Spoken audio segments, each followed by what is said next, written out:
सुप्रभात विद्यार्थियों। मैं अमित कुमार सिंगल, टीजीटी हिंदी केंद्रीय विद्यालय दिरांग। विद्यार्थियों, आज हम हमारी पाठ्य पुस्तक कृतिका भाग 1 में मृदुला गर्ग द्वारा रचित मेरे संग की औरतें पाठ पढ़ेंगे। यह पाठ एक संस्मरणात्मक शैली में लिखा गया पाठ है। तो चलिए देखते हैं। मेरे संग की औरतें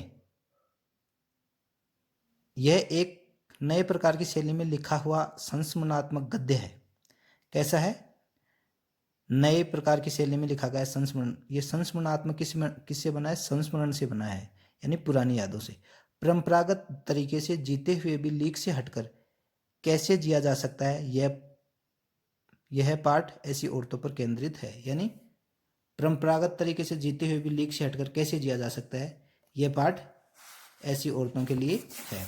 अब हम चलिए देखते हैं मृदुला गर्ग के बारे में। मृदुला गर्ग है, उनका जन्म 1938 में। सन कब हुआ? सन 1938 में, यानी हमारे देश जब स्वतंत्र नहीं हुआ था उससे पहले इनका जन्म हो गया था। समकालीन हिंदी कथा साहित्य की महत्वपूर्ण हस्ताक्षर मृदुला गर्ग का जन्म कोलकाता में हुआ था। कहाँ हुआ था? कोलकाता में। ये समकालीन कहानी कब की है? नई कहानी के बाद की है।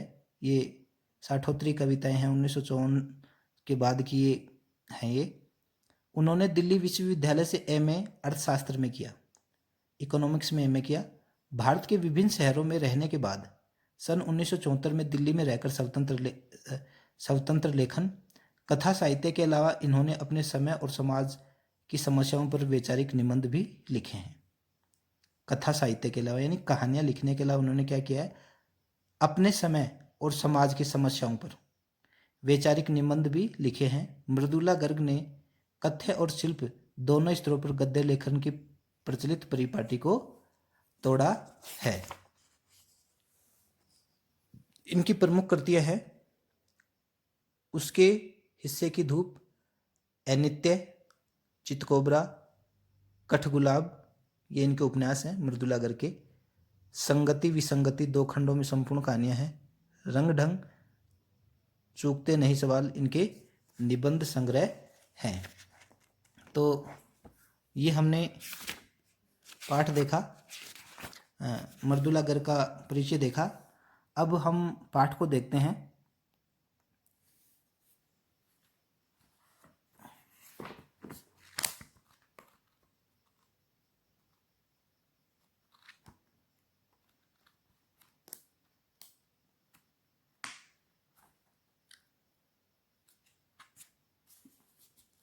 तो देखिए, चलिए इस पाठ को देखते हैं। मेरे संग की औरतें। इस पाठ में लेखिका ने अपने संपर्क में आई घर की औरतों के बारे में बताया गया है। किसने? मृदुला गर्ग ने। मृदुला गर्ग ने क्या बताया कि उसके संपर्क में आई घर की औरतों के बारे में बताया। ये औरतें उसकी बहनें, माँ, दादी, परदादी, नानी आदि हैं। उनके स्वभाव एवं व्यक्तित्व पर सरल भाषा में प्रकाश इसमें डाला गया है। मेरी एक नानी थी, जाहिर है, पर मैंने उन्हें कभी देखा नहीं। मृदुला गर्ग यह क्या कह रही है? लेखिका की एक नानी है। मेरी माँ की शादी होने से पहले ही उनकी मृत्यु हो गई थी। यानी लेखिका की नानी की मृत्यु उसकी माँ की शादी होने से पहले ही हो गई थी। शायद नानी से कहानी न सुन पाने के कारण बाद में हम तीनों बहनों को खुद कहानियाँ कहनी पड़ती। नानी से, इसका मतलब है कि लेखिका है, कितनी बहनें हैं? 3 बहनें हैं। नानी से कहानी भले ही न सुनी हो, नानी की कहानी जरूर सुनी और बहुत बाद में जाकर उसका असली मर्म समझ में आया। यानी मर्म यानी अर्थ समझ में आया, उद्देश्य समझ में आया। पहले इतना ही जाना कि मेरी नानी पारंपरिक, ट्रेडिशनल, अनपढ़, पर्दानसी यानी पर्दा करने वाली औरत थी। पर्दानसी का क्या मतलब है? पर्दानसी का क्या है? पर्दा करने वाली स्त्री, जिनके पति शादी के तुरंत बाद उन्हें छोड़कर बैरिस्ट्री पढ़ने विलायत चले गए थे। विलायत यानी विदेश। कैम्ब्रिज विश्वविद्यालय से डिग्री लेकर जब वे लौटे और विलायती रीति रिवाज से संग जिंदगी बसर करने लगे तो नानी के अपने रहन सहन पर कोई असर नहीं पड़ा। न उन्होंने अपने किसी इच्छा, आकांक्षा या पसंद नापसंद का इजहार पति से किया। यानी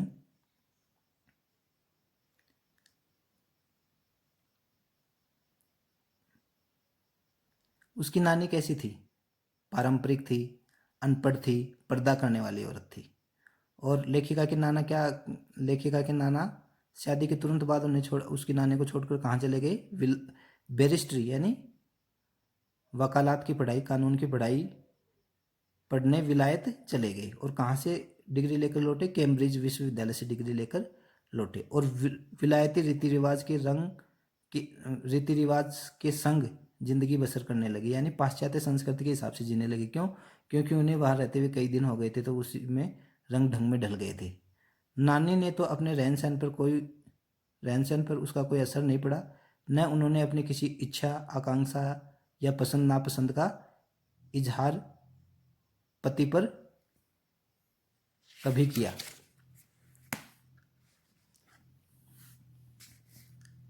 तो लेखिका यहाँ क्या बता रही है कि लेखिका की एक नानी है, उसने कभी नहीं देखा पर उसके बारे में सुना है कि वह अपनी नानी की कहानी नहीं सुन पाई।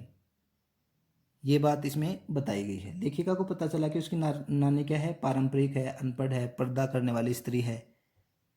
उसके पति लेखिका के नाना कहाँ चले गए? बैरिस्ट्री करने विदेश चले गए। पर जब कम उम्र में नानी ने खुद को मौत के करीब पाया, कम उम्र में नानी ने खुद को क्या पाया? मौत के करीब पाया, मरने वाली थी तब पाया। 15 वर्षीय इकलौती बेटी यानी लेखिका की माँ, मेरी माँ की शादी की फिक्र ने इतना डराया कि वे एकदम मुंहजोर यानी बहुत बोलने वाली हो उठी। नाना से उन्होंने कहा कि वे पर्दे का लिहाज छोड़कर उनके दोस्त स्वतंत्रता सेनानी प्यारेलाल शर्मा से मिलना चाहती हैं। सब दंग हैरान रह गए। जिस पर्दानसी औरत ने पराये मर्द से क्या, खुद अपने मर्द से मुंह खोलकर बात नहीं की थी, आखिरी वक्त में अजनबी से क्या कहना चाह सकती है। पर नाना ने वक्त की कमी और मौके की नजाकत की लाज रखी। सवाल जवाब में वक्त बर्बाद करने के बजाय फौरन जाकर अपने दोस्त को लिवा लाए और बीबी के हुजूर में पेश कर दिया। यानी लेखिका की नानी है, वो जब मरने वाली थी और उसकी बेटी यानी लेखिका की माँ कितने साल की थी? 15 वर्षीय इकलौती बेटी थी। तो इकलौती बेटी की शादी की चिंता उन्हें बहुत सताई। शादी का फिक्र ने इतना डराया कि वे एकदम मुंहजोर उठी, यानी बहुत बोलने वाली हो उठी। पहले तो वो बहुत पर्दा करती थी अपने पति से, यानी अपने पति से नाना से उन्होंने कहा कि वे पर्दे का लिहाज छोड़कर उनके दोस्त स्वतंत्रता सेनानी प्यारेलाल शर्मा यानी नाना के दोस्त हैं ये, प्यारेलाल शर्मा से मिलना चाहते। क्यों? सब दंग हैरान रह गए। जिस पर्दानसी औरत ने पराये मर्द से क्या, खुद अपने मर्द से भी मुंह खोलकर बात नहीं की। देखो पहले की महिलाओं में कितना मान सम्मान और वो होता था, इज्जत होती थी एक दूसरे के प्रति।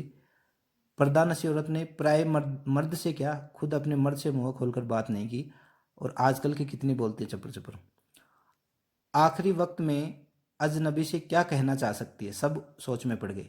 पर नाना ने वक्त की कमी और मौके की नजाकत की लाज रखी, यानी उन्होंने समय नहीं गवाया और नानी की बात मान ली। सवाल जवाब में वक्त बर्बाद करने के बजाय फौरन, क्यों? क्योंकि नाना ने नानी से सवाल नहीं किया कि भाई मेरे दोस्त है, आप क्यों मिलना चाहती हो, उन्हें क्या कहना चाहती हो, जब तुम मेरे से पर्दा करते हो तो उससे बिगर पर्दे के कैसे बात करोगी। ऐसे सवाल जवाब में वक्त बर्बाद करने के बजाय फौरन अपने दोस्त को लिवा लाए। किसको? प्यारेलाल शर्मा को, और बीबी के हुजूर में पेश किया। अब जो नानी ने कहा वह भी हैरतअंगेज था, आश्चर्यजनक था, आश्चर्य में डालने वाला था। उन्होंने कहा किससे? प्यारेलाल शर्मा से, नाना के दोस्त प्यारेलाल शर्मा से। किसने? नानी ने। वचन दीजिए कि मेरी लड़की के लिए वर आप तय करेंगे। वर यानी दूल्हा। मेरे पति तो साहब हैं और मैं नहीं चाहती कि मेरी बेटी की शादी साहबों के फरमाबदार यानी आज्ञाकारी हो, और मैं नहीं चाहती कि मेरी बेटी की शादी साहबों के फरमादार से हो। आप अपनी तरह आज़ादी का सिपाही ढूंढकर उसकी शादी करवा दीजिएगा। लेखिका की नानी ने लेखक के नाना के दोस्त से क्या कहा कि आप मेरी बेटी की शादी अपनी तरह का आज़ाद सिपाही ढूंढकर उसे शादी करवा दीजिएगा। यानी उनकी तरह का फरमाबरदार न हो, यानी उनकी आज्ञा का पालन करने वाला न हो, आज़ाद सिपाही हो। कौन कह सकता था कि अपनी आज़ादी से पूरी तरह बेखबर उस औरत के मन में देश की आज़ादी के लिए ऐसा जुनून होगा। देखिए यहाँ कह रही आज़ादी का सिपाही, इसका मतलब है कि लेखिका की नाने के मन में देश प्रेम है, क्रांतिकारियों के प्रति देश प्रेम की भावना है, इज्जत की भावना, सम्मान की भावना है। कौन कह सकता है कि अपनी आज़ादी से पूरी तरह बेखबर, यानी वो खुद आज़ाद नहीं थी। उस औरत के मन में देश की आज़ादी के लिए ऐसा जुनून होगा। बाद में मेरे समझ में आया कि दरअसल वे निजी जीवन में काफ़ी आज़ाद ख्याल रही होंगी। निजी ज़िंदगी में यानी खुद की ज़िंदगी में काफ़ी आज़ाद ख्याल रही होंगी। ठीक है, उन्होंने नाना की ज़िंदगी में कोई दखल नहीं दिया। उन्होंने क्या किया? नाना की ज़िंदगी में कोई दखल नहीं दिया, न उसमें साझेदारी की, पर अपनी ज़िंदगी को अपने ढंग से जीती जरूर रही। उसने क्या किया? नाना विलायत से आए तो उन्होंने उनकी ज़िंदगी में कोई दखल नहीं दिया। क्योंकि नाना पाश्चात्य जीवन जिया करते थे। उन्होंने नाना की ज़िंदगी में कोई दखल नहीं दिया, न उसमें साझेदारी की, पर अपनी ज़िंदगी को अपने ढंग से जीती जरूर रही। पारिवारिक, घरेलू, उबाऊ और खामोश ज़िंदगी जीने में आज के हिसाब से क्रांतिकारी चाहे कुछ न रहा हो, दूसरों की तरह जीने के लिए मजबूर न होने में असली आज़ादी कुछ ज़्यादा ही थी। यानी पारंपरिक, घरेलू, उबाऊ और खामोश ज़िंदगी जीने में आज के हिसाब से क्रांतिकारी चाहे कुछ न रहा हो, दूसरे की तरह जीने के लिए मजबूर न होने में असली आज़ादी कुछ ज़्यादा ही थी। यानी उन्होंने किसी की नकल नहीं की, किसी के रीति रिवाजों में या किसी के हिसाब से ज़िंदगी नहीं जी, इन्होंने अपने उसूलों के हिसाब से ज़िंदगी जी। किसने? लेखिका की नाने ने। खैर, इस तरह मेरी माँ की शादी ऐसे पढ़े लिखे होनहार लड़के से हुई जिसे आज़ादी के आंदोलन में हिस्सा लेने के अपराध में ICS के इम्तिहान में बैठने से रोक दिया। लेखिका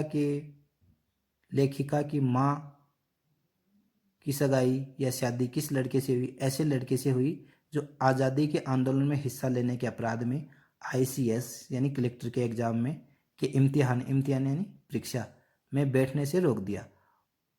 अब देखिए, उन्हें वहाँ क्रांतिकारी ही दूल्हा मिलता है लेखिका की माँ को। क्यों? क्योंकि लेखिका की नानी ने नाना के दोस्त प्यारेलाल से,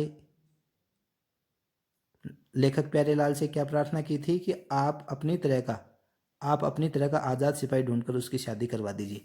और उसे कैसा, लेखिका की माँ को कैसा वर मिला? आज़ादी के आंदोलन में हिस्सा लेने वाला। और जिसकी जेब में पुश्तैनी पैसा धेला एक भी नहीं था। माँ बेचारी अपनी माँ और गांधी जी के सिद्धांतों के चक्कर में सादा जीवन जीने और ऊंचे ख्याल रहने पर मजबूर हुई। हाल उनका यह था कि खादी की साड़ी उन्हें इतनी भारी लगती थी कि कमर चनका खा जाती। रात रात भर जाकर वे उसे पहनने का अभ्यास करती, जिससे दिन में शर्मिंदगी न उठानी पड़े।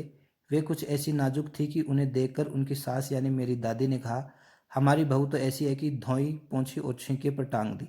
गनीमत यह थी कि किसी ने उन्हें छींके पर से उतारने की कोशिश नहीं की। यानी उनकी माँ है, वो क्या थी?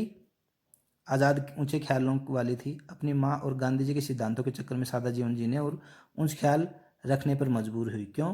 क्योंकि लेखिका के पिताजी भी वो क्या, क्रांतिकारी थे। तो लेखिका की माँ को कैसे ख्यालों में जीना पड़ा? गांधी जी के सिद्धांतों के चक्कर में सादा जीवन और ऊंचा ख्याल में सादा जीवन, उच्च विचार के रूप में जीना पड़ा। तो हाल ही में उनका यह था। किसका? लेखिका की माँ का। खादी की साड़ी पहनने में उन्हें भारी लगती थी। खादी की साड़ी कैसी लगती थी? उन्हें पहनने में भारी लगती थी, कम लगती थी कि कमर चनका खा जाए। इसका मतलब है कि वो भी भारी थी साड़ी। रात रात भर जग कर वे उसे पहनने का अभ्यास करती। कौन? लेखिका की माँ, जिससे दिन में शर्मिंदगी न उठानी पड़े। क्यों? क्योंकि वह क्रांतिकारी की स्त्री थी, गांधी जी के सिद्धांतों का पालन करती थी। वे कुछ ऐसी ही नाजुक थी कि उन्हें देखकर उनकी सास यानी मेरी दादी ने कहा था, लेखिका की दादी ने क्या कहा था कि हमारी बहू तो ऐसी है कि धोई पोंछी और छींके पर टांग दी। यानी वो साफ सुथरी थी, ज़्यादा काम नहीं करती थी, ज़्यादा झंझट नहीं थे। गनीमत यही थी कि किसी ने उन्हें छींके पर से उतारने की कोशिश नहीं की। यानी लेखिका की माँ को किसी ने टोका नहीं, यानी लेखिका की दादी ने भी नहीं टोका, उन्हें बहुत प्यार से रखा। तो विद्यार्थियों आज इतना ही, नेक्स्ट वीडियो में हम पाठ पढ़ेंगे।